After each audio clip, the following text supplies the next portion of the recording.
बच्चों क्या हाल चाल है आप लोगों के। आज हम लोग करंट इलेक्ट्रिसिटी स्टार्ट करने जा रहे हैं। लास्ट लेक्चर तक हमने लाइट ख़त्म कर लिया है, ठीक है। अब हम क्या स्टार्ट करने जा रहे हैं? Current electricity, new chapter. इसलिए ध्यान से देखेंगे, अब्दुल रहमान ध्यान से देखेंगे। करंट इलेक्ट्रिसिटी, करंट इलेक्ट्रिसिटी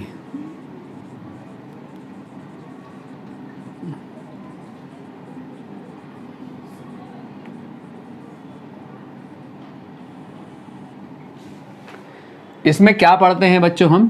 इसमें हम पढ़ते हैं study of behaviour of charge,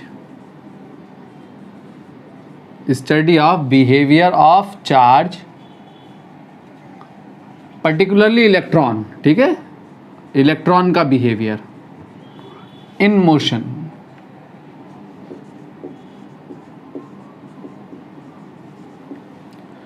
current electricity में क्या पढ़ते हैं बच्चों?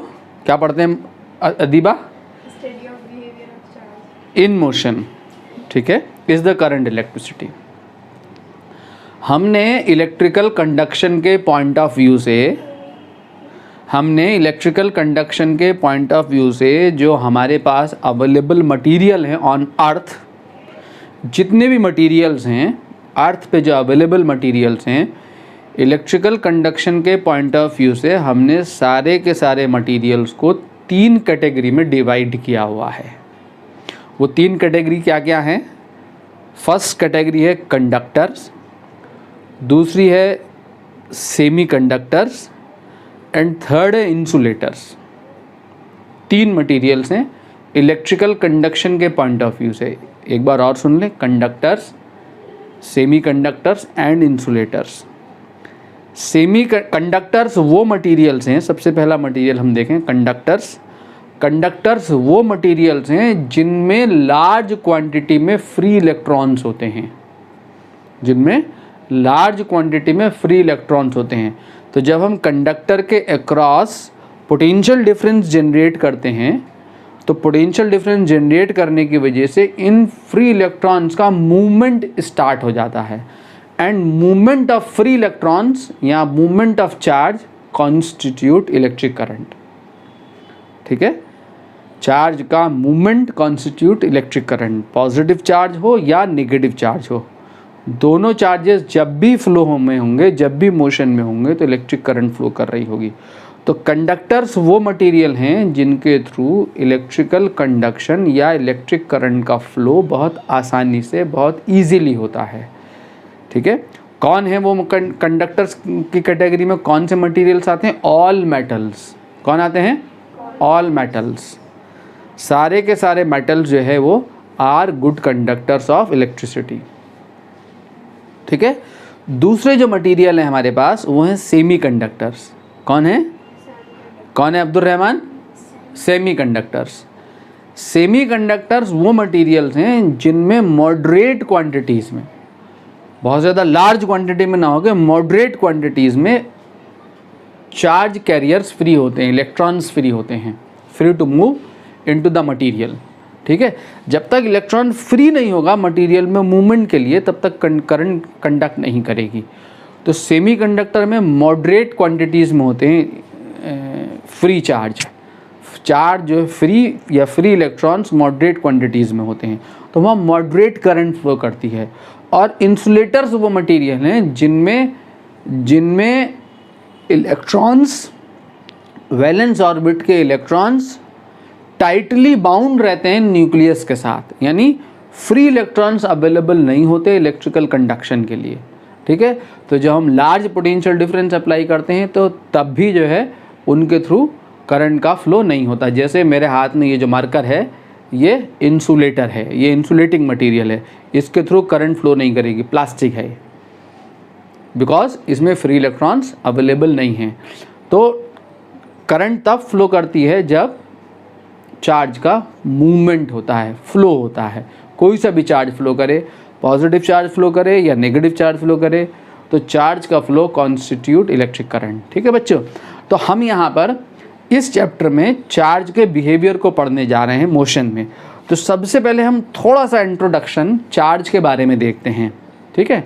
चार्ज के बारे में थोड़ा इंट्रोडक्टरी बात देखते हैं। हालांकि एनसीईआरटी में आपको पढ़ाया नहीं है उसने चार्ज, ने डायरेक्ट इलेक्ट्रिक करंट स्टार्ट किया है, लेकिन क्वेश्चन में ये सब जो मैं पढ़ाने जा रहा हूँ न्यूमेरिकल में इन सब बातों को इस्तेमाल किया है, उन्होंने इस सब चीज़ों को यूज़ किया है। तो इसलिए ध्यान से देखें। सबसे पहले हमारे पास चार्ज देखें, हमारे पास टाइप्स ऑफ चार्जेस। चार्ज क्या चीज़ है? चार्ज किसी भी मटेरियल की इंट्रिंसिक प्रॉपर्टी है।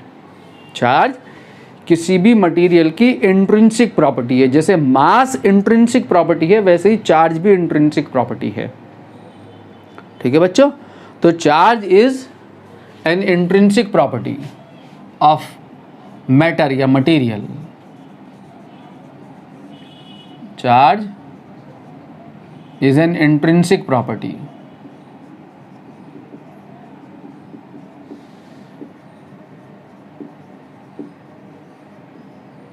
Of material.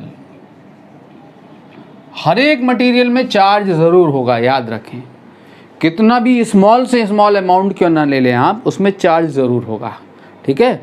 कोई भी मैटर, कोई भी मटेरियल बिना चार्ज के एग्जिस्ट नहीं कर सकता है, ठीक है। जैसे अगर कोई मटेरियल है, कोई मैटर है, उसमें मास है तो चार्ज भी है। मास जैसे इंट्रिंसिक प्रॉपर्टी है, वैसे ही चार्ज भी इंट्रिंसिक प्रॉपर्टी है ना। टाइप्स ऑफ चार्जेस अगर हम देखें तो हमारे पास जो चार्जेस हैं, टाइप्स ऑफ चार्जेस, हमारे पास दो प्रकार के चार्जेस होते हैं, आप जानते हैं बच्चों। एक कौन सा चार्ज होता है? एक चार्ज होता है पॉजिटिव और एक चार्ज होता है नेगेटिव। दो प्रकार के चार्जेस होते हैं, पॉजिटिव और नेगेटिव। किसी भी बॉडी पे जो चार्ज आता है, पॉजिटिव चार्ज, वो कब आता है? कोई भी बॉडी, अगर ये बॉडी है, अगर ये कोई बॉडी है तो इसमें अगर n इलेक्ट्रॉन्स हैं, अगर n इलेक्ट्रॉन्स हैं, मान लो कैपिटल N अगर इसमें इलेक्ट्रॉन्स हैं तो इतने ही प्रोटॉन्स होते हैं, इतने ही प्रोटॉन्स होंगे बॉडी में। और इलेक्ट्रॉन पे अगर पॉजिटिव चार्ज है तो प्रोटॉन, इलेक्ट्रॉन पे अगर नेगेटिव चार्ज है, जितना नेगेटिव चार्ज होता है इलेक्ट्रॉन के ऊपर उतना ही पॉजिटिव चार्ज होता है किसके ऊपर? प्रोटॉन के ऊपर। एक इलेक्ट्रॉन पे कितना चार्ज होता है बच्चों? -1.6 इंटू 10 की पावर -19 कूलम। और प्रोटॉन के ऊपर कितना चार्ज होता है? +1.6 इंटू 10 की पावर -19 कूलम। तो इलेक्ट्रॉन नेगेटिवली चार्ज पार्टिकल है और प्रोटॉन पॉजिटिवली चार्ज पार्टिकल है। तो किसी भी बॉडी में कोई जितने इलेक्ट्रॉन्स हैं उतने ही प्रोटॉन्स हैं, ठीक है। तो जब ये ऐसा सिचुएशन है तो बॉडी जो है वो क्या कहलाती है? इलेक्ट्रिकली न्यूट्रल कहलाती है। तो कोई भी बॉडी इलेक्ट्रिकली न्यूट्रल होती है, याद रहे। जितना उसमें नेगेटिव चार्ज होता है, इलेक्ट्रिकली न्यूट्रल होने का मतलब ये है कि बॉडी में नेट चार्ज ज़ीरो है।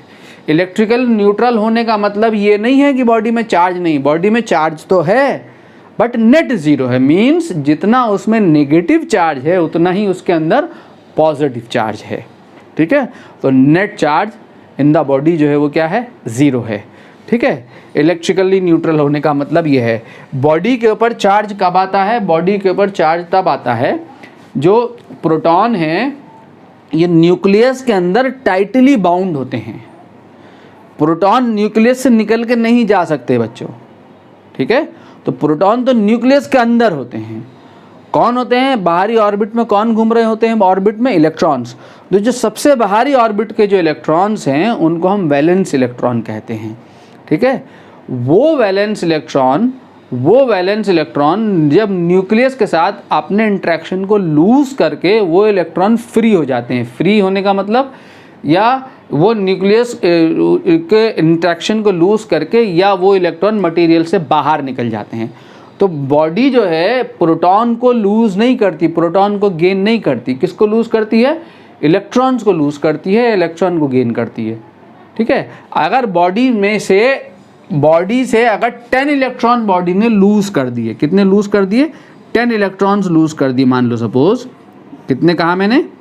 10 इलेक्ट्रॉन्स लॉस्ट।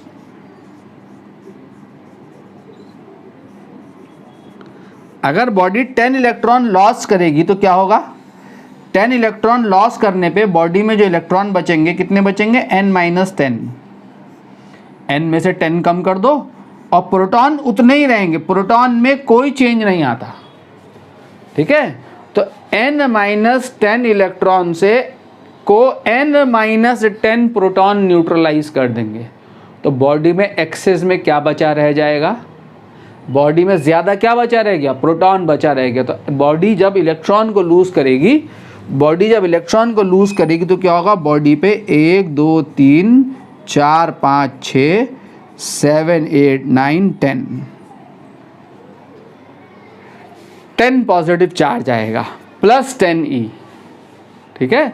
तो बॉडी के पास पॉजिटिव चार्ज कब आता है, जब बॉडी इलेक्ट्रॉन्स को लूज करेगी। क्लियर बच्चों। अगर बॉडी इलेक्ट्रॉन को गेन कर ले, बॉडी ने अगर इलेक्ट्रॉन गेन कर लिए, मान लो 10 इलेक्ट्रॉन्स गेन, तो कितने इलेक्ट्रॉन थे बॉडी में, n थे। इलेक्ट्रॉन बाहर से और आ गए बॉडी में 10 इलेक्ट्रॉन, यहाँ तो चले गए तो पॉजिटिव चार्ज आया, और यहाँ इलेक्ट्रॉन आ गए तो 10 अगर एक्स्ट्रा इलेक्ट्रॉन आ गए तो n में 10 प्लस कर दो, तो कितने इलेक्ट्रॉन हो गए, 10, n प्लस 10 इलेक्ट्रॉन हो गए, और प्रोटॉन उतने ही हैं।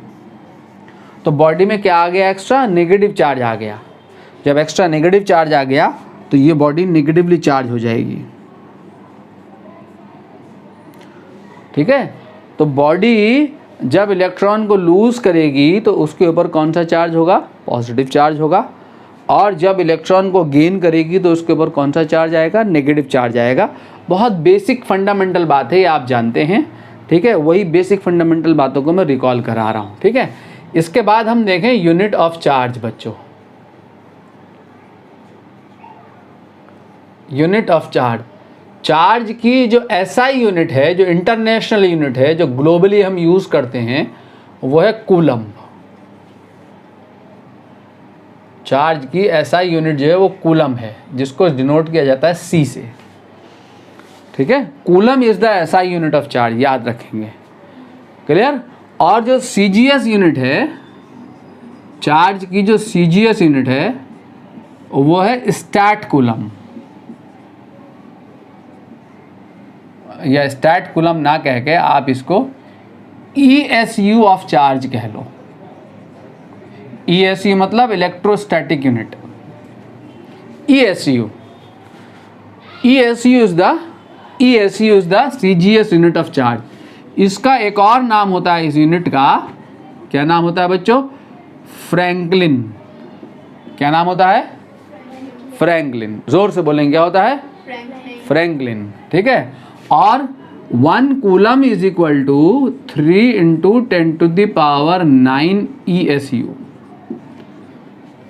1 कूलम किसके इक्वल होता है, 3 इंटू 10⁹ ESU के, ठीक है। ये CGS यूनिट है और ये SI यूनिट है, ठीक। एक और यूनिट होती है बच्चों इसकी, चार्ज की यूनिट बता रहा हूं मैं आपको, एक और यूनिट होती है फैराडे। F से डिनोट करते हैं, तो 1 फैराडे कितना होता है, 96,500 coulomb. 1 faraday is equal to 96,500 coulomb. तो ये बिगर यूनिट है, बिगेस्ट यूनिट है। ये कौन सी यूनिट है चार्ज की, बिगेस्ट यूनिट। और ये वाली जो यूनिट है ये स्मॉलेस्ट यूनिट है। यूज़ कौन सी होगी, ये यूज़ होगी कूलम। कूलम ही मिलेगा आपको जनरली, ठीक है। बस आपको याद कर लें कि फैराडे चार्ज की यूनिट है, 1 faraday is equal to 96,500 coulomb, and ESU is also the unit of charge, CGS unit of charge, and 1 coulomb is equal to 3 into 10⁹ ESU, ठीक। Now the next is fundamental quantity of charge. Fundamental quantity of charge. Charge की अगर हम fundamental quantity को देखेंगे तो fundamental quantity क्या है charge की, फंडामेंटल मीन्स, फंडामेंटल से क्या समझते हैं, फंडामेंटल मीन्स चार्ज की minimum possible value. Fundamental means charge की मिनिमम पॉसिबल वैल्यू। इससे कम वैल्यू का चार्ज किसी बॉडी के ऊपर एग्जिस्ट नहीं कर सकता है, ठीक है, न्यूनतम value, minimum value, fundamental value, इससे कम वैल्यू का चार्ज किसी बॉडी पे नहीं हो सकता, इसलिए ये फंडामेंटल है। ठीक है, जैसे किसी भी बिल्डिंग की जो फंडामेंटल यूनिट क्या होती है, ब्रिक होती है, ब्रिक, ईंट इज़ द फंडामेंटल यूनिट। ठीक है, उसको मिला के जो है बनती है पूरी बिल्डिंग। वैसे ही जो फंडामेंटल वैल्यू है चार्ज की वो कितनी है, कितनी है वो, charge of an electron, minimum value charge of an electron.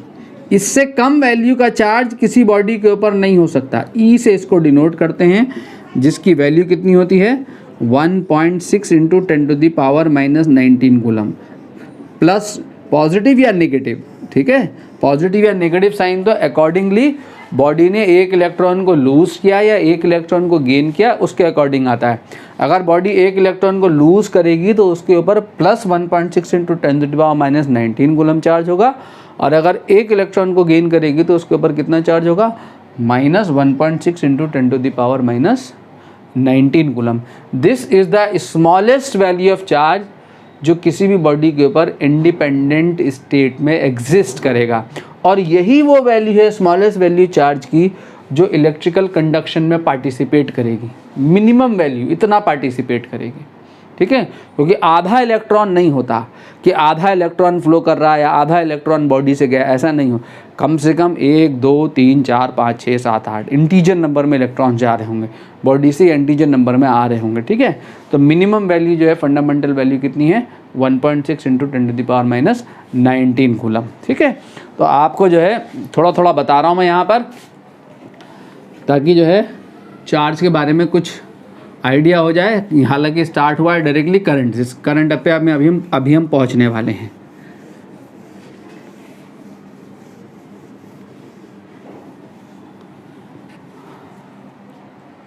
Now properties of charges देखें।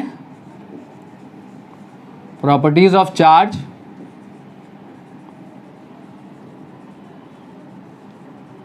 चार्ज की प्रॉपर्टी क्या है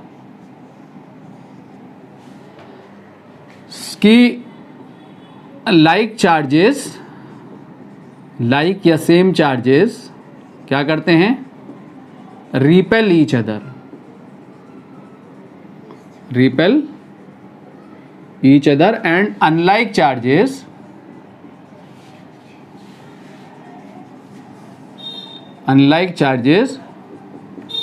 attract each other।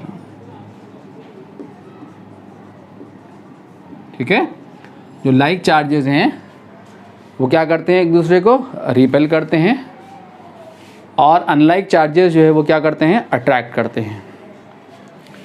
दूसरा क्या है, charge is of additive in nature. Charge का जो नेचर है बच्चों वो कैसा है, एडिटिव है।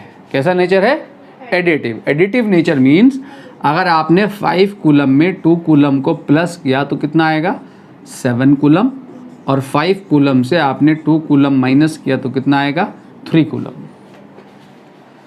ठीक है, ये एडिटिव नेचर है। नेक्स्ट प्रॉपर्टी क्या है, नेक्स्ट है बच्चों आपका quantization of charge.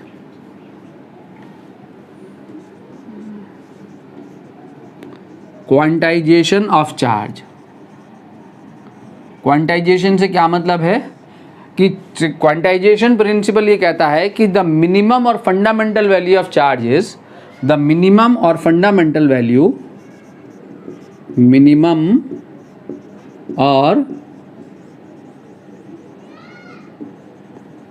fundamental amount of charge that can exist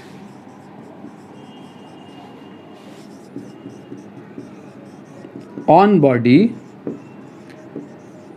independently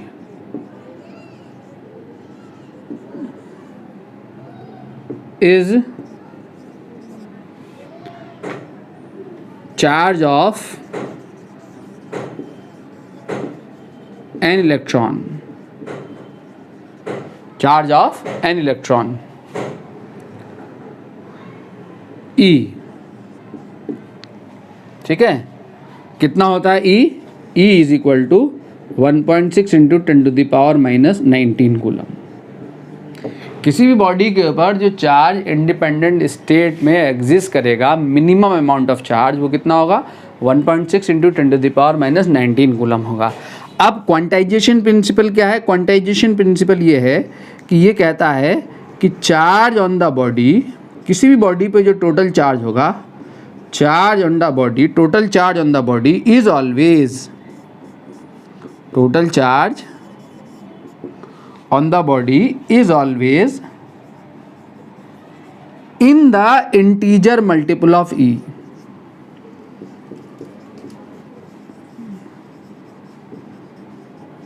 In the integer multiple of E. ठीक है, चार्ज जो है नेचर में क्वांटाइज्ड है, चार्ज नेचर में क्वांटाइज्ड है। आगे और पढ़ेंगे आप, एनर्जी क्वांटाइजेशन पढ़ेंगे 11th-12th में जाके, ठीक है। फिर एंगुलर मोमेंटम क्वांटाइजेशन पढ़ेंगे बोहर्स थ्योरी में जाके, ठीक। 3 क्वांटिटीज़ अभी तक हमें पता लगी हैं जो क्वांटाइज्ड हैं फिजिक्स में, जिनमें से एक क्वांटिटी चार्ज है। क्वांटाइजेशन का मतलब होता है बच्चों कि नेचर में किसी क्वांटिटी की एक मिनिमम पॉसिबल वैल्यू होती है। वो मिनिमम पॉसिबल वैल्यू यहाँ चार्ज के लिए कितनी है, 1.6 इंटू 10⁻⁻19 कूलम है, ठीक है। इससे मिनिमम वैल्यू का चार्ज इंडिपेंडेंटली एग्जिस्ट नहीं करता, ठीक। मिनिमम पॉसिबल वैल्यू होगी क्वांटिटी की, उसके बाद जो नेक्स्ट वैल्यूज़ आ रही होंगी नेचर में, जो नेक्स्ट वैल्यूज़ एग्जिस्ट कर रही होंगी, वो उस मिनिमम पॉसिबल वैल्यू के इंटीजर मल्टीपल में एग्जिस्ट कर रही होंगी, तो quantity is said to be quantized, ठीक है। तो चार्ज जो है मिनिमम वैल्यू का है, कितना है, ±E। इसके बाद जो नेक्स्ट वैल्यू आएगी चार्ज की किसी भी बॉडी पे, वो कितनी होगी, ±2E, integer multiple of E। इसके बाद जो नेक्स्ट वैल्यू होगी वो कितनी होगी, ±3E। इसके बाद जो नेक्स्ट वैल्यू होगी वो कितनी होगी, ±4E एंड सो ऑन। तो बॉडी के ऊपर जो चार्ज एग्जिस्ट करता है, इस पूरे दुनिया जहां में बॉडी के ऊपर जो चार्ज एग्जिस्ट करता है, वो E is the smallest value, और इसके बाद जो नेक्स्ट वैल्यूज एग्जिस्ट करती हैं वो इसके इंटीजर मल्टीपल में एग्जिस्ट कर रही होती हैं। E और 2E के बीच में 1.2E, 1.3E, 1.4E, 1.5E, 1.6E ये वैल्यू चार्ज की बॉडी के ऊपर एग्जिस्ट नहीं करेंगी। E के बाद डायरेक्टली कौन सी वैल्यू होगी, 2E होगी। 2E के बाद नेक्स्ट जो वैल्यू होगी चार्ज की वो कौन सी होगी, 3E होगी। प्लस और माइनस साइन तो हम अकॉर्डिंगली लगाएंगे कि बॉडी ने इलेक्ट्रॉन को लूज किया है या इलेक्ट्रॉन को गेन किया है, ठीक है। इसको अगर इस पॉइंट को अगर हम जनरलाइज करें तो इन जनरल अगर हम टोटल चार्ज निकालें बॉडी पे मेरे बच्चों, तो total charge on the body कितना होगा, तो total charge on the body, total charge on the body कितना आ जाएगा, Q से अगर मैं रिप्रेजेंट करूं टोटल चार्ज को, स्मॉल q या कैपिटल Q वट एवर जो भी दिखाते हैं, Q is equal to NE। E एक इलेक्ट्रॉन का चार्ज है और N नंबर ऑफ इलेक्ट्रॉन्स को रिप्रेजेंट कर रहा है। अगर बॉडी ने 100 इलेक्ट्रॉन को लूज किया तो 100E उस पर चार्ज होगा, और 100 इलेक्ट्रॉन को गेन किया तो भी 100E चार्ज होगा बट नेगेटिव होगा, ठीक है। N यहाँ क्या है, इंटीजर नंबर है, प्लस माइनस साइन आप अकॉर्डिंगली लगा सकते हैं। N यहाँ क्या है, इंटीजर नंबर है। इंटीजर नंबर किसको रिप्रेजेंट करता है, represent number of electrons, number of electrons, ठीक है। N एक इंटीजर नंबर है जो नंबर ऑफ इलेक्ट्रॉन को रिप्रेजेंट करता है। तो Q टोटल चार्ज है। अगर आपको किसी बॉडी पे इतना चार्ज दिया हो, Q आपसे कहे कि बॉडी के ऊपर total charge on the body is Q, find the total number of electrons in this charge. तो Q निकालने का क्या तरीका है, N निकालने का क्या तरीका है, नंबर इलेक्ट्रॉन E को नीचे ले आओ, जो चार्ज गिवन हो उसको E से डिवाइड कर दो, आपका N नंबर ऑफ इलेक्ट्रॉन निकाल आएंगे, ठीक है। जो चार्ज आपके पास है उस चार्ज को एक इलेक्ट्रॉन के चार्ज से डिवाइड कर दो, नंबर ऑफ इलेक्ट्रॉन्स आपके यहाँ से कैलकुलेट हो जाएंगे। जैसे मैं आपसे कहूँ फाइंड, मान लो 1 कूलम चार्ज है हमारे पास, किसी बॉडी के ऊपर 1 कूलम चार्ज है, आइदर पॉजिटिव और नेगेटिव जो भी हो, 1 कूलम है, ठीक है। मैं 1 कूलम चार्ज में नंबर ऑफ इलेक्ट्रॉन्स देखना चाहता हूँ। Find number of electrons in 1 coulomb charge, find total number of electrons, total number of electrons in 1 coulomb charge। तो ये लगाऊंगा, चार्ज कितना दिया हुआ है मुझे, इसको सॉल्व करूं, टोटल चार्ज कितना दिया हुआ है मुझे 1 कूलम। तो नंबर ऑफ इलेक्ट्रॉन निकालने हैं इतने कूलम चार्ज में, तो Q अपॉन E, Q कितना है 1 और E कितना है 1.6 इंटू 10 की पावर माइनस 19, ठीक है।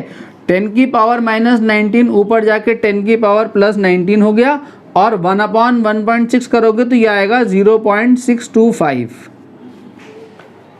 ठीक है। तो कितने नंबर ऑफ इलेक्ट्रॉन आए निकल के यहाँ से, एक कूलम चार्ज में कितने इलेक्ट्रॉन्स हो गए 6.25 into 10 to the power 18 electrons. यानी जब बॉडी इतने इलेक्ट्रॉन्स को लूज कर जाएगी तो उसके ऊपर +1 कूलम चार्ज होगा, और जब बॉडी इतने इलेक्ट्रॉन्स को गेन करेगी तो उसके ऊपर कितना चार्ज होगा, -1 कूलम चार्ज होगा, ठीक है। तो एक कूलम चार्ज में कितने इलेक्ट्रॉन्स होते हैं 6.25 into 10 to the power 18 electrons होते हैं। तो Q is equal to NE, आपको ये रिलेशन याद रखना है, ठीक है। नंबर ऑफ इलेक्ट्रॉन्स आपको फाइंड करने हो किसी भी चार्ज में। तो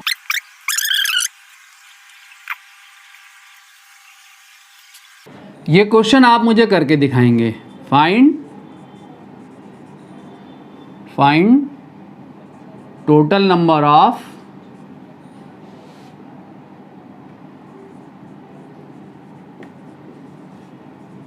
electrons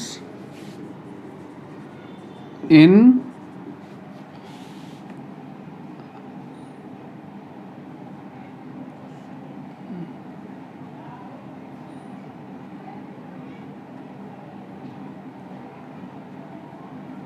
in 20 कूलम चार्ज या 2 कूलम चार्ज। 2 कूलम चार्ज में टोटल नंबर ऑफ इलेक्ट्रॉन्स आपने फाइंड करने हैं, ठीक है ना। हम स्टार्ट कर रहे हैं अब current, electric current.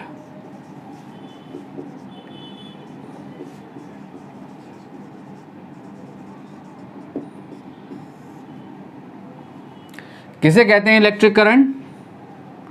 Electric current is defined as, electric current is defined as the time rate of flow of charge, the time rate of flow of charge through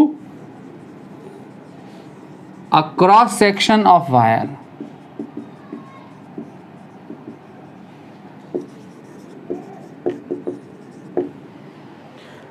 time rate of flow of charge through a cross section of a wire is called electric current. If charge Q is flowing, if charge Q is flowing through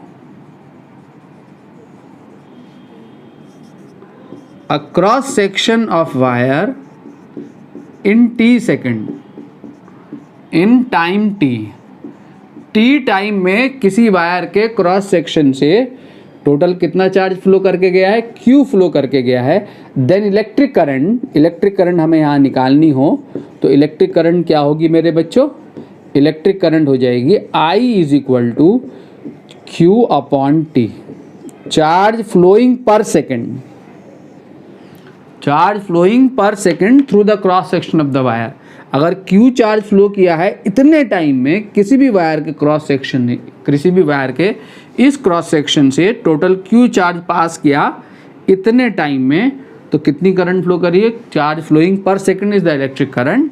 ठीक है, इसकी जो SI unit है ये Q I is equal to Q upon T is the current. इसकी जो SI unit है वो है coulomb per second. Q is coulomb and T is second, और इस कूलम पर सेकंड को क्या कहा जाता है, एम्पियर, AMPERE।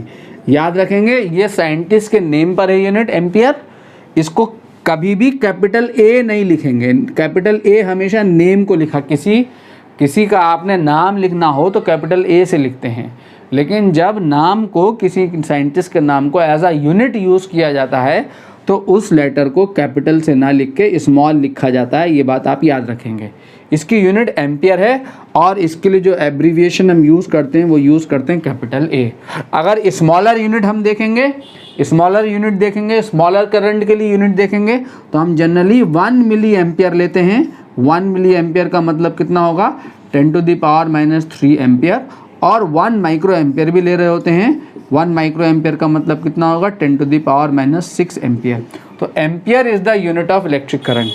ठीक है, 1 एम्पियर इज इक्वल टू कितना, 1 coulomb per second, 1 coulomb upon 1 second, 1 coulomb per second is the ampere. Now definition of 1 ampere देखें सबसे पहले।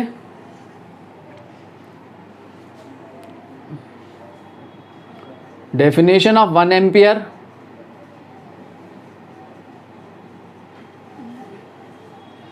आपसे 1 एम्पियर का डेफिनेशन भी पूछ लेता है। तो 1 एम्पियर यहां से 1 एम्पियर करंट कब होगी, 1 Q is 1 coulomb and time is 1 second. तो यहां से आप डिफाइन कर सकते हैं 1 एम्पियर को। If 1 coulomb charge is flowing through a cross section of a wire in 1 second, then the current is said to be 1 ampere. ठीक है, the current is said to be 1 ampere. The current is said to be 1 ampere if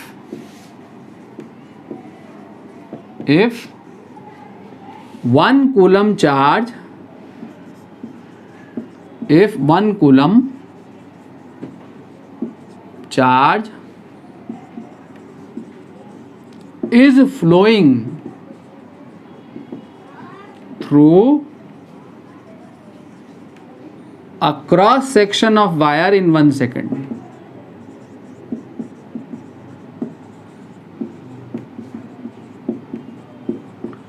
ठीक है, through a cross section of wire in 1 second. किसी भी wire के cross section से अगर 1 second में 1 कूलम चार्ज फ्लो करके गया है तो current is said to be 1 ampere. ठीक है, बोर्ड में आपसे पूछ लेता है डेफिनेशन ऑफ 1 एम्पियर, इसलिए लिखाया मैंने। Now direction of current, current की अगर हम डायरेक्शन को देखें, कन्वेंशनल करंट की डायरेक्शन को देखें,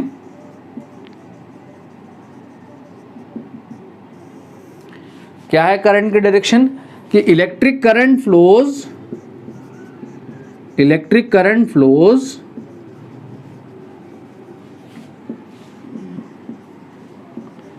in the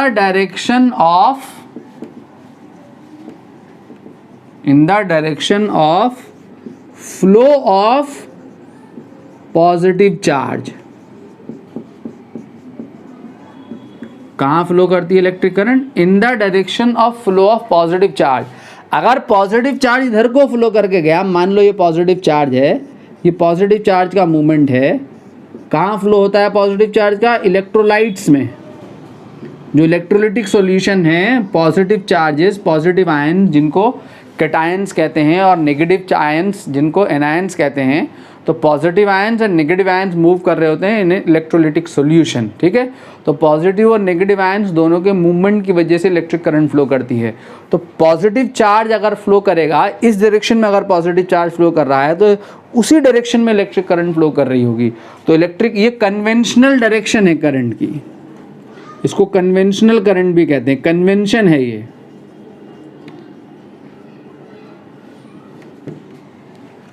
ठीक है, तो इलेक्ट्रिक करंट कहाँ फ्लो कर रही होगी, इन the direction of flow of positive charge. अगर पॉजिटिव चार्ज इधर को फ्लो कर रहा है तो इलेक्ट्रिक करंट इधर को ही फ्लो करेगी। याद रहे, इलेक्ट्रिक करंट कहाँ फ्लो करती है? इन the direction of flow of positive charge. ठीक है, ये कन्वेंशनल करंट और को भूल जाओ क्या लिखा हुआ है, बस इतना याद रखें कि इलेक्ट्रिक करंट कहाँ से कहाँ फ्लो करती है? इन the direction of flow of positive charge. और कहाँ फ्लो करती है? Electric current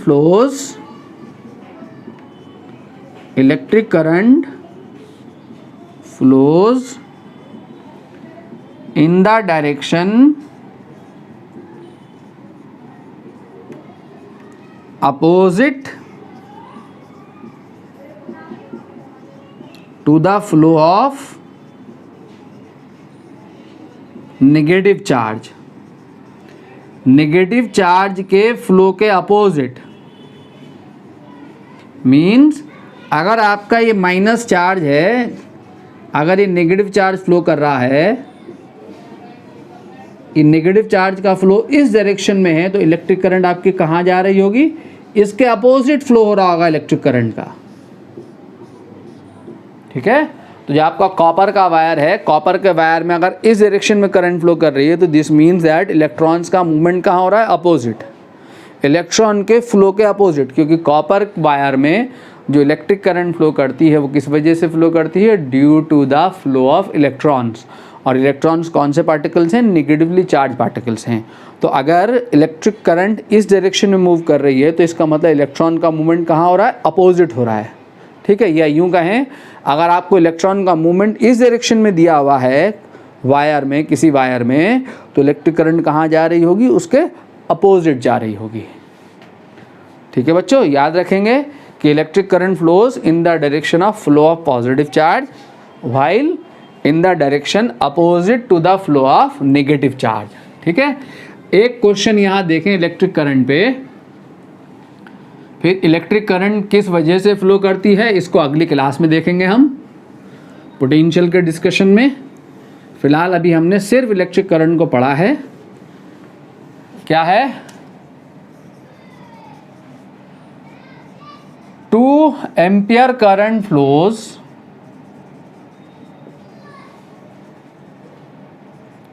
through a bulb. Find number of electrons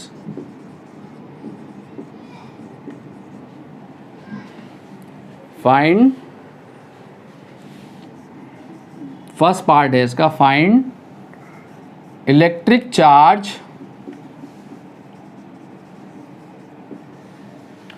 flows through the bulb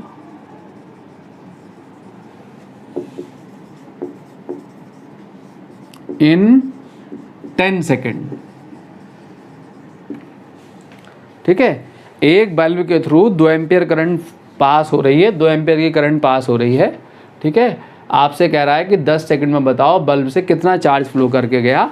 और सेकेंड पार्ट में आपसे कह रहा है कि find number of electrons, total number of electrons, find total number of electrons passing through the bulb in 10 second.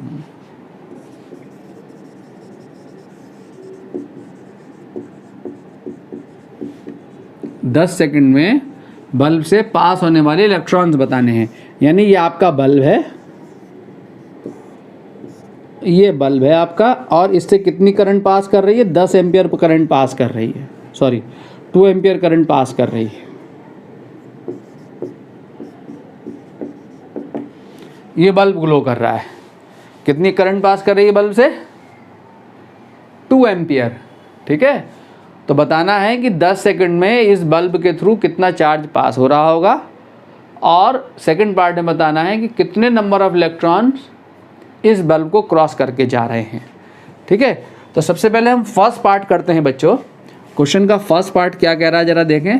हमें current passing through the bulb दी हुई है कितनी? 2 ampere. Current passing through the bulb कितनी दी हुई है? 2 एम्पियर। और जो टाइम दिया हुआ है, कितने टाइम में, कितना टाइम दिया हुआ हमें? 10 सेकेंड। कह रहा है कि 10 सेकंड में बताओ इस बल्ब के थ्रू कितना चार्ज फ्लो कर गया। तो 10 सेकंड में कितना चार्ज फ्लो कर गया, करंट कितनी होती है, I is equal to q upon t, अभी हमने देखा था रिलेशन, ठीक है। तो charge flown through the bulb in 10 second, Q is equal to I into t, ये लगा दोगे फॉर्मूला। करंट कितनी दी हुई है, 2 एम्पियर, और टाइम कितना दिया हुआ है 10 सेकंड, तो 2 इंटू 10 करोगे तो कितना चार्ज पास कर गया है बल्ब के थ्रू, 20 कूलम, ठीक है। सो 20 coulomb charge is passed through the bulb, through bulb in 10 second. तो 10 सेकेंड में कितना बल्ब से कितना चार्ज पास कर गया, 20 कूलम चार्ज पास कर गया, ठीक है। बी पार्ट में क्या कह रहा है कि 10 सेकेंड में बताओ, 10 सेकेंड में इतना चार्ज पास किया है, अब कह रहा है कि बताओ कितने इलेक्ट्रॉन्स पास हो गए। तो नंबर ऑफ इलेक्ट्रॉन निकालने के लिए कि इस बल्ब के थ्रू कितने इलेक्ट्रॉन पास कर गए हैं, अगर हमें ये निकालना होगा बच्चों, तो मैंने क्या बताया था आपको रिलेशन, याद करो क्या बताया था रिलेशन बल्ब से इलेक्ट्रॉन निकालने के लिए चार्ज में, क्यों दीबा, क्या बताया था बेटे, Q is equal to NE। अगर हमें चार्ज गिवन हो, उसमें नंबर ऑफ इलेक्ट्रॉन फाइंड करने हो, तो रिलेशन क्या है हमारे पास, Q is equal to NE। तो N इज इक्वल टू क्या हो जाएगा, Q अपॉन E, ठीक है। तो N कितना चार्ज है, 10 सेकंड में कितना चार्ज पास किया, 20 कूलम। तो 20 कूलम चार्ज में नंबर ऑफ इलेक्ट्रॉन्स आपको निकालने हैं। 20 अपॉन E की वैल्यू कितनी है, 1.6 into 10 to the power minus 19, ठीक है। जब आप इसको डिवाइड करोगे 20 अपॉन 1.6 करोगे तो कितना आ जाएगा, 1.25 आएगा मेरे ख्याल से, नहीं 12.25, 12.25 आएगा,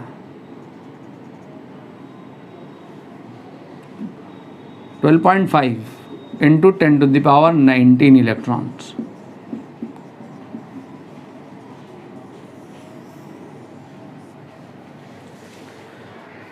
तो कितने इलेक्ट्रॉन पास कर गए 20 सेकंड में, इतने इलेक्ट्रॉन पर बल्ब के थ्रू पास हो गए हैं।